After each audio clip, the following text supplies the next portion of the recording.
துணி, மிளகா, மேக்கப்புக்கு சாமான், ஓட்டுறதுக்கு இருசக்கர வாகனம், அழகான வீடு, அதற்காக பிறந்த சாதாரண மனிதன் அல்ல. வளையல், கம்மல், ஜிமிக்கி, ஐப்ரோ என்று கேட்டவள் செல்லம்மா. அவனும் கேட்கவில்லை, அவனும் செய்யவில்லை. ஆனால் மனித குலத்திற்கு பிறந்த மிகச்சிறந்த மாமனிதன்.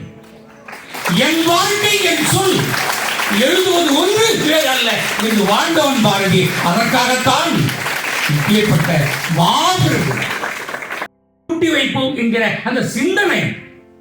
வீடு என்றால் இடம் அல்ல, அது ஒரு கொள்கை, ஒரு எண்ணம். அந்த உலகத்தில் இருந்து விடுபட வேண்டும் என்று சொன்னவன் பாரதி. அங்கே அவனுக்கு கிடைத்த கருப்புரல் எங்கே? பட்டிமன்றத்திலே மிக பிரமாதமாக எப்படித்தான் இந்த சொல்லாடல்களை நிகழ்த்துகிறார்களோ இந்த பெண் பிள்ளைகளும் அந்த ஆண் பிள்ளை பிரசன்னாவும். அற்புதம்.